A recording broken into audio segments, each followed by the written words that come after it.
Posters announcing the music festival were plastered all over the Auxerre train station. A woman in her 30s was waiting for me at the exit, brandishing a piece of cardboard with my and Claudio Roman's names. I approached her. "I'm Laura Vincent." "I'm Mrs. Morin," said the woman with a smile that seemed to be relieved. "Welcome to Auxerre." She offered to take my baggage, as if working as a guide for the grand tenor raised me to a higher social level. Not to mention the cozy first-class train seat. I stopped myself from laughing. The minute of anxiety was forgotten. In the end, this adventure amused me. And wasn't it exactly for this kind of unexpected event that I had chosen a career as a publicist, rather than that of a teacher? Mrs. Morin opened the door of her car. "Excuse me if it's not very clean. I drive my children in it." Mine was filthy, and I only drove myself in it. I didn't think those details were very important. "The hotel is nearby. You can relax there. Do you know the city?" I didn't know Auxerre, and very little of my own area. My parents had hardly ever left their Normandy, and as soon as I'd had a little money, I had preferred to travel elsewhere. With its wings deployed over the colored roofs, the cathedral was impressive. Here and there, other steeples sprouted between the russet splashes of the trees. "You see, it's like that here, steeples everywhere," my father had said with pride. Here meant France. The hotel, surely one of the best in the area, was situated on the Yonne.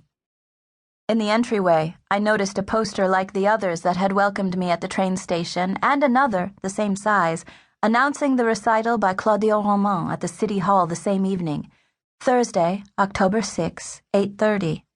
The reason why I was here.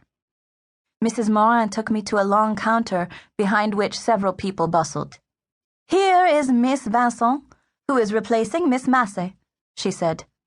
A man came eagerly forward. "We were waiting for you. I hope you had a good trip. Mr. Roman returned just a little while ago from his rehearsal at the City Hall. He asked that we bring up a lemonade with ice at 7 o'clock. If you would like, it can be delivered to your room, which adjoins his. Mr. Roman wishes not to take any calls. Would you like us to forward calls to you, or would you prefer that we keep a list of calls here?" "Keep the list. I'll discuss it later with him." "At your service." The man was also visibly relieved to see me. Was the singer as formidable as that? He gave a key to a young man who soon took my bag. Never before had my bag known such honors. Mrs. Morin extended her hand to me. "It won't be me who will come for you later," she warned me with some sadness. "The mayor and Mrs. Picot, the concert organizer, will be waiting for you at the hall at 8. We'll see each other, I'm sure, at the dinner." A huge bouquet of roses was waiting for me in my room. The room was so vast that it could have contained 3 desks the size of the one I used at the agency and the whole of my studio apartment, which was near the Sacré-Cœur in Paris. Tapestries, paintings, golden sconces, double curtains, stylish furniture, and soft carpets. A majestic bedroom in which the television was completely out of place. So much luxury was oppressive. I went to open one of the 2 high windows to return to reality. The windows looked out onto a courtyard surrounded by stone walls covered in garnet red vines. Evening was falling, caressed by a warm breeze that stirred the veil-like curtains. It smelled of autumn, my favorite season, a season of burrowing behind shutters closed early and reading by lamplight. Agatha only liked the sun, bright light, to strip at the beach. She had called me the night before to wish me a happy birthday. In the end, the tall one hadn't become a teacher. She had married a lawyer in Deauville and raised their 2 children. My parents had also called me. "When are you coming to see us?" Mom asked as usual.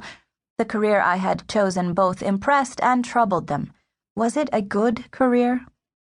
I returned to the room and stepped in front of the door that adjoined Claudio Roman's room. I listened. No noise. It was 6:30. What was I supposed to do? Go immediately to introduce myself?